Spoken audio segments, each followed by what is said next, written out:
الصلاة خير من النوم. اعوذ باللہ من الشیطان الرجیم. بسم اللہ الرحمن الرحیم. شروع کرتا ہوں اللہ تعالیٰ کے ببرکت نام سے جو بڑا مہربان اور نہایت رحم کرنے والا ہے. السلام علیکم ورحمۃ اللہ وبرکاتہ. میرے عزیز بھائیو بہنوں اور بچوں، اللہ تعالیٰ کی قربت کا جہاں ذریعہ ہے وہاں پوری زندگی کو سکون اور سرور دینے کا ایک اللہ کی طرف سے ایک ہمارے لیے سہولت بھی ہے، پیکج بھی ہے. میرے آقا کریم صلی اللہ علیہ وآلہ وسلم نے جو اپنے صحابہ کرام کو رہنمائی دی، میرے آقا کریم صلی اللہ علیہ وآلہ وسلم کا بڑا خوبصورت فرمان ہے. اور یہ روایت حضرت سیدنا ابو ذر رضی اللہ تعالیٰ عنہ روایت کرتے ہیں. اللہ کے نزدیک سب سے محبوب کلام یہ ہے کہ کوئی بندہ مومن یہ کلمات اپنی زبان پر لے آئے: سبحان اللہ و بحمدہ. اے اللہ، میں تیری تعریف کے ساتھ ہی تیری پاکیزگی کو بیان کرتا ہوں. میرے عزیز بھائیو بہنوں اور بچوں، یہ چھوٹا سا کلمہ سبحان اللہ و بحمدہ میرے آقا کریم صلی اللہ علیہ وآلہ وسلم کا فرمان ہے. جو شخص 100 مرتبہ یہ کلمہ کہہ دیتا ہے سبحان اللہ و بحمدہ، حدیث شریف میں آتا ہے کہ جو شخص 100 مرتبہ یہ پڑھ لے تو اللہ تعالیٰ اس کے سارے گناہوں کو بخش دیتے ہیں، اگرچہ وہ سمندر کی جھاگ سے زیادہ ہوں. اور جو شخص روزانہ 100 مرتبہ یہ پڑھے گا تو قیامت کے دن کوئی اس سے افضل عمل والا نہیں ہوگا مگر وہ جس نے اس مقدار میں یا اس سے زائد یہ پڑھا. اور علماء کرام بیان کرتے ہیں کہ سمندر کی جھاگ کی مثال کیوں بیان کی جاتی ہے. اس کی وجہ کہ سمندر سب سے زیادہ ہے اور اس کی جھاگ ہماری عقل کے مطابق زیادہ ہے، اسی لیے سمندر کی جھاگ سے تشبیہ دی جاتی ہے.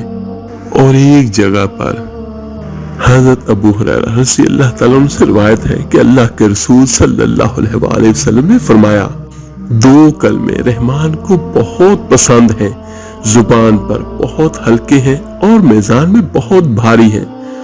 وہ 2 کلمے یہ ہیں: سبحان اللہ و بحمدہ سبحان اللہ العظیم.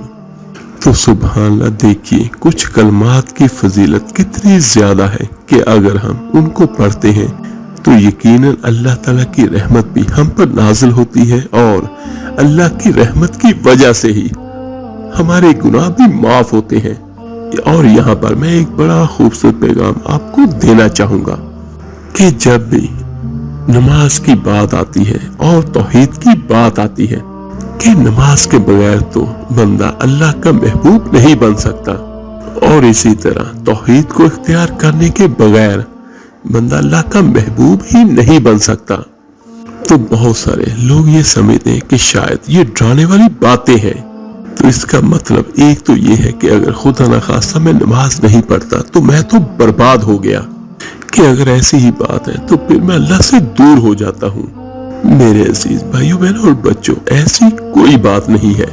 اللہ تعالیٰ نے جو زندگی کا مقصد بیان کیا ہے اس کو پورا کرنا تو ذمہ داری ہے، لیکن یہ بات ہمیشہ ذہنوں میں رہنی چاہیے کہ اللہ کے غضب اور غصے پر اس کی رحمت غالب ہے. اللہ تعالیٰ کی ذات اتنی رحم کرنے والی ہے کہ وہ کسی بھی بندے یا بندی کے معمولی سی نیکی پر اس کے ساری زندگی کے گناہوں کو معاف کر دیتا ہے. اس ضمن میں میں کچھ مزید باتیں آپ کو بیان کرتا ہوں. اب یہ دیکھیں کہ جب صبح کو انسان اٹھتے ہیں، کوئی نماز پڑھتا ہے اور بہت سارے ایسے جو نماز نہیں پڑھتے، اور اس کے بعد بہت سارے ایسے میرے بھائی بہنیں ہیں جو سیر بھی کرتے ہیں اپنی جسموں کی حفاظت کے لیے. ہاں یہ صحیح ہے، کرنا بھی چاہیے، لیکن میرے آقا کریم صلی اللہ علیہ وآلہ وسلم کے اس فرمان کو سنیے کہ جو شخص 100 مرتبہ سبحان اللہ و بحمدہ کہہ دیتا ہے کہ اگر اس کے گناہ سمندر کی جھاگ جتنے بھی ہیں تو اللہ تعالیٰ اس کے گناہوں کو معاف کر دیتا ہے. تو سمندر کی جھاگ سے مراد کیا ہے؟ جس طرح میں پہلے آپ کو بیان کر چکا ہوں کہ وہ بہت زیادہ ہے. اصل میں موجیں ساحل سے ٹکراتی ہیں یعنی ایک بندے کے گناہ اتنے زیادہ ہو گئے ہیں جس طرح پانی کی موجیں کناروں کے ساتھ ٹکراتی ہیں اور ان پر جھاگ پیدا ہوتی ہے، تو اسی طرح کسی بھی بندے کے ساتھ ایک گناہوں کا سلسلہ ہوتا ہے، لیکن صرف اتنا کلمہ کہہ دے تو اس کی پچھلی زندگی تو صاف ہو گئی۔ سبحان اللہ۔ اگر صرف آپ 100 مرتبہ سبحان اللہ و بحمدہ کہہ دیتے ہیں تو اس میں شاید چند منٹ لگیں گے گنتی کے۔ میرے عزیز بھائیو، بندہ اللہ تعالیٰ کے عذاب، اللہ تعالیٰ کی جہنم اور دوسرے عذابوں کا تذکرہ سنتا ہے۔ بلا شبہ اللہ تعالیٰ کا یہ عدل ہے، لیکن اللہ تعالیٰ ایسے کسی کو عذاب نہیں دیتے۔ اللہ تعالیٰ اپنے بندوں پر ظلم نہیں کرتا، اور یہ حدیث قدسی بھی ہے، میں نے اپنے اوپر ظلم کو حرام قرار دے دیا۔ میرے بندو، تم بھی آپس میں ایک دوسرے پر ظلم مت کرو۔ اور میں بڑا خوبصورت اللہ تعالیٰ کا فرمان آپ کو بیان کرتا ہوں۔ میرا اللہ پاک قرآن پاک میں فرماتا ہے، سورہ ہود اور آیت نمبر 114، میرا اللہ کریم فرماتا ہے، بے شک نیکیاں گناہوں کو ختم کر دیتی ہے۔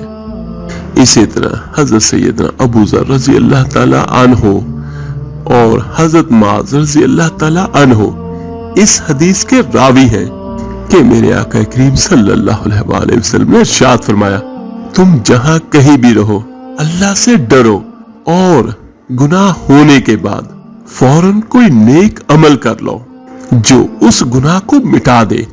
تو میرے عزیز بھائیو بہنوں اور بچوں، میں گناہوں کو مٹا دینے والے چند اعمال آپ کے سامنے بیان کرتا ہوں، جس کے کرنے سے انشاءاللہ تعالی انسانوں کے گناہوں کو اللہ تعالی معاف کر دیتے ہیں۔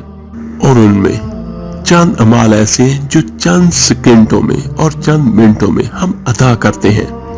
تو سب سے پہلا عمل، سیدنا حضرت ابو ہریرہ رضی اللہ تعالیٰ عنہ اس حدیث کے راوی ہیں، وہ کہتے ہیں کہ اللہ کے رسول صلی اللہ علیہ وآلہ وسلم نے ارشاد فرمایا، یہ بخاری اور صحیح مسلم میں یہ حدیث درج ہے کہ جس نے ایک دن میں 100 بار یہ کلمہ پڑھا سبحان اللہ و بحمدہ، تو اللہ تعالیٰ اس کے گناہوں کو معاف کر دیتے ہیں، حتیٰ کہ وہ اگر سمندر کی جھاگ کے برابر بھی ہوں۔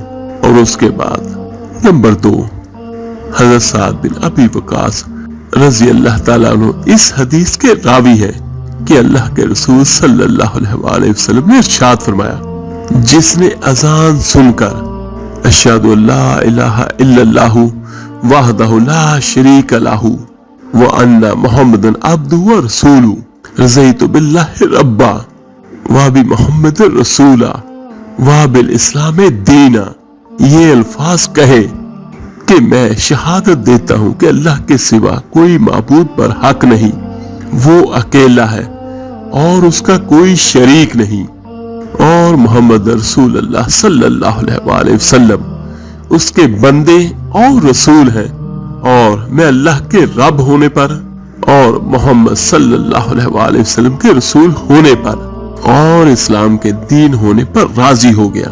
تو میرے آقا کریم صلی اللہ علیہ وآلہ وسلم نے فرمایا اس کے گناہوں کو بخش دیا جاتا ہے۔ اور ایک اور عمل میں آپ کو بیان کرتا ہوں جس کی وجہ سے اللہ تعالیٰ گناہوں کو معاف کر دیتا ہے۔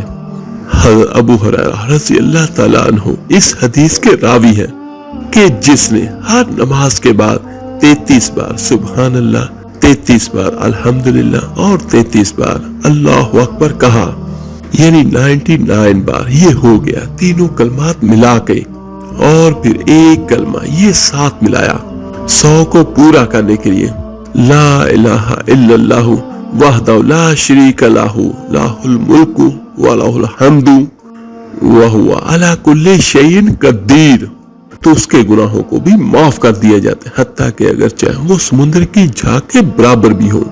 سبحان اللہ۔ اور ترمذی میں حضرت ابی بن کعب رضی اللہ تعالی عنہ سے یہ حدیث روایت ہے کہ میرے آقا کریم صلی اللہ علیہ وآلہ وسلم نے ارشاد فرمایا، باکثرت درود پاک پڑھنے سے گناہوں کی بخشش اور غموں سے نجات ہے۔ سبحان اللہ، کتنا خوبصورت عمل ہے کہ ایک طرف ہم درود پاک پڑھتے ہیں، تو اللہ تعالیٰ ہمارے گناہوں کو معاف بھی کرتا ہے، ہم پر اپنی رحمتیں بھی نازل کرتا ہے، اور ہر غم سے اللہ تعالیٰ ہمیں نجات بھی عطا کرتا ہے۔ اور ایک حدیث ہے جو حضرت سعد بن ابی وقاص رضی اللہ تعالیٰ عنہ سے مروی ہے، وہ کہتے ہیں کہ صرف 100 بار سبحان اللہ کہنے سے بندے کے نامہ اعمال میں 1000 نیکیاں لکھ دی جاتی ہیں اور 1000 گناہوں کو مٹا دیا جاتا ہے۔ اور ایک وہ عمر جو رات کے آخری حصے میں اللہ کا بندہ یا اللہ کی بندی کرتی ہے، یعنی تہجد کے وقت اللہ تعالیٰ سے دعا کرنا۔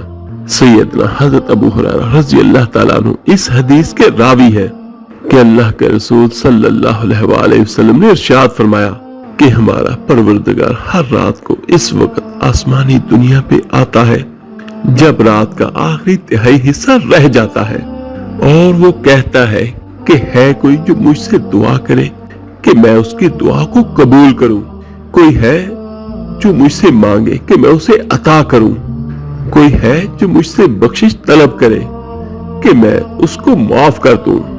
سبحان اللہ، اس میں کسی عمل کا بیان نہیں ہوا، اس میں صرف یہ بیان ہوا کہ تہجد کے وقت آپ ہاتھ اٹھا کے اللہ سے دعا کر لے کہ اے میرے اللہ مجھے معاف کر دے۔ اور یہاں پر ایک اور چیز کا میں اضافہ کرنا چاہوں گا کہ آقا کریم صلی اللہ علیہ وآلہ وسلم کا ایک ارشاد ہے جس کا مفہوم کچھ یوں ہے کہ دعا بھی بذات خود عبادت ہے۔ اور ایک اور بڑا خوبصورت عمل میں آپ کو بیان کرتا ہوں جس کے کرنے سے گناہوں کو اللہ تعالیٰ معاف کر دیتا ہے، اور وہ عمل کیا ہے کہ وضو کرنے سے اللہ تعالیٰ گناہوں کو معاف کر دیتا ہے۔ حضرت عثمان رضی اللہ تعالیٰ عنہ اس حدیث کے راوی ہے کہ حضرت عثمان رضی اللہ تعالیٰ عنہ نے وضو کیا اور فرمایا کہ میں نے اللہ کے رسول صلی اللہ علیہ وآلہ وسلم کو دیکھا کہ آپ نے میرے اس وضو کی طرح وضو کیا، اور فرمایا کہ اس سے پچھلے سارے گناہ معاف ہو جاتے ہیں۔ اور میرے عزیز بھائیوں، اس کے علاوہ ایک بڑا خوبصورت عمل جس سے اللہ تعالیٰ گناہوں کو معاف کر دیتا ہے، وہ عمل وہ ہے کہ 5 وقت کی نماز جس سے اللہ تعالیٰ گناہوں کو معاف کر دیتا ہے۔ سیدنا حضرت ابو ہریرہ رضی اللہ تعالیٰ عنہ اس حدیث کے راوی ہیں، وہ فرماتے ہیں کہ میں نے اللہ کے رسول صلی اللہ علیہ وآلہ وسلم کو ارشاد فرماتے ہوئے سنا کہ ذرا یہ تو بتاؤ، اگر تم میں سے کسی کے گھر کے باہر سے نہر جا رہی ہو اور وہ روزانہ اس میں 5 مرتبہ غسل کرتا ہو تو کیا اس کے جسم پر میل کچیل رہے گا؟ تو صحابہ اکرام نے جواب دیا، نہیں یا رسول اللہ صلی اللہ علیہ وآلہ وسلم، کچھ بھی میل کچیل باقی نہیں رہے گا۔ تو پھر میرے آقا کریم صلی اللہ علیہ وآلہ وسلم نے فرمایا 5 نمازوں کی مثال بھی یہی ہے، اس کے ذریعے سے اللہ تعالیٰ اس کے گناہوں کو مٹا دیتا ہے۔ اور ایک اور بڑا خوبصورت عمل جس سے اللہ تعالیٰ بندے کے گناہوں کو معاف کر دیتا ہے، سیدنا حضرت ابو ہریرہ رضی اللہ تعالیٰ عنہ اس حدیث کے راوی ہیں، وہ کہتے ہیں کہ اللہ کے رسول صلی اللہ علیہ وآلہ وسلم نے فرمایا کہ جس نے ایمان اور ثواب کی نیت سے رمضان کے روزے رکھے اس کے پچھلے گناہوں کو معاف کر دیا جاتا ہے۔ سبحان اللہ، یہ دیکھیے کہ روزے رکھنے کا ثواب بھی بہت زیادہ ہے، اور روزوں کا ایک بڑا فائدہ یہ کہ اللہ تعالیٰ گناہوں کو معاف کر دیتا ہے۔ اور ایک بڑی خوبصورت حدیث میں آپ کو بیان کرتا ہوں جو انسانوں کے گناہوں کو معاف کر دینے کا بہت بڑا ذریعہ ہے کہ اللہ کے رسول صلی اللہ علیہ وآلہ وسلم نے فرمایا کہ جس نے ایمان اور ثواب کی نیت سے لیلۃ القدر میں عبادت کی اس کے بھی پچھلے گناہوں کو معاف کر دیا جاتا ہے۔ سبحان اللہ۔ اور ایک بڑی خوبصورت حدیث ہے کہ میرے آقا کریم صلی اللہ علیہ وآلہ وسلم نے فرمایا کہ عرفہ کا ایک دن کا روزہ، یہ عرفہ کا روزہ بقرہ عید سے ایک دن جو پہلے ہوتا ہے، یہ وہ ہے کہ اس کے رکھنے سے 2 سال کے گناہوں کو معاف کر دیا جاتا ہے۔ اور ایک وہ عمل جس سے گناہ معاف ہوتے ہیں، حج اور عمرہ۔ سیدنا عبداللہ بن عباس رضی اللہ تعالیٰ عنہ اس حدیث کے راوی ہیں کہ اللہ کے رسول صلی اللہ علیہ وآلہ وسلم نے ارشاد فرمایا، حج اور عمرہ کرتے رہو، یہ دونوں فقر یعنی فقیری غریبی سے اور گناہوں کو اس طرح مٹا دیتے ہیں جس طرح بھٹی لوہے، سونے، چاندی کے میل کچیل کو صاف کر دیتی ہے۔ اور ایک حدیث میں میرے آقا کریم صلی اللہ علیہ وسلم نے ارشاد فرمایا جب دو مسلمان آپس میں ملتے ہیں اور کوشش کرتے ہیں اللہ کے لیے اور مصافحہ کرتے ہیں تو ان کے الگ ہونے سے پہلے ہی اللہ تعالیٰ دونوں کے گناہوں کو معاف کر دیتا ہے۔ سبحان اللہ، کتنے خوبصورت اعمال ہیں جو چھوٹے چھوٹے سے، ان میں بہت سارے ایسے ہیں جو ہم روزانہ کر سکتے ہیں، تو ان کے کرنے سے اللہ تعالیٰ ہمارے گناہوں کو مٹا دے گا۔ تو ہر میرا بھائی بہن کوشش کرے ان پر عمل کرنے کی۔ یہ جو چیزیں میں نے آپ کو بیان کی ہے، ہو سکتا ہے آپ کو زندگی میں ان کی قدر کا پتہ نہ چلے، لیکن تب کوئی فائدہ نہیں جب ہم اللہ کے سامنے کھڑے ہوں گے اور اپنے اس وقت کو یاد کریں گے جو وقت اللہ کی یاد سے غافل گزر گیا۔ تو ایک بات ہمیشہ یاد رکھیے گا میرے عزیز بھائیوں بہنوں اور بچوں، جو وقت گزر گیا وہ واپس نہیں آئے گا۔ تو جو وقت ہمارے پاس ہے اس میں کوشش کریں زیادہ سے زیادہ ان اعمال کو کرنے کی جس سے اللہ تعالیٰ ہمارے گناہوں کو معاف کرے اور ہماری نیکیوں میں اضافہ ہو۔ اللہ تعالیٰ سے دعا ہے اللہ تعالیٰ آپ کو اور مجھے ہم سب کو صحیح معنوں میں دین اسلام پر چلنے کی توفیق عطا فرمائے، آمین ثم آمین، اور ہمیں ہر اس کام سے بچائے جو گناہوں کی طرف جاتا ہو، آمین ثم آمین۔ آپ میرے لیے دعا کیجیے گا، میں آپ سب کے لیے ضرور دعا کروں گا۔ اس ویڈیو کو لائک اور شیئر ضرور کیجیے گا صدقہ جاریہ سمجھ کر۔ ہو سکتا ہے آپ کے ایک شیئر کرنے سے یہ باتیں کسی کے دل پر اثر انداز ہو جائیں، اس کی اور اس کے ساتھ ہماری بھی نجات کا ذریعہ بن جائے۔ اللہ تعالیٰ غفور رحیم ہے، اگر آپ کوئی چیز شیئر کرتے ہیں یا کسی کو بیان کرتے ہیں تو اس کی وجہ سے جو اللہ کا بندہ یا اللہ کی بندی وہ کام کرے گا تو اس کا اتنا ہی اجر اور ثواب اللہ تعالیٰ آپ کو اور مجھے بھی عطا کرے گا۔ تو کتنا خوبصورت عمل ہے کسی کو کوئی بات بیان کرنا۔ تو ملتے ہیں انشاءاللہ تعالیٰ جلدی ایک نئے وظیفے عمل کے ساتھ۔ اپنا بہت بہت خیر کیے گا۔ اللہ حافظ۔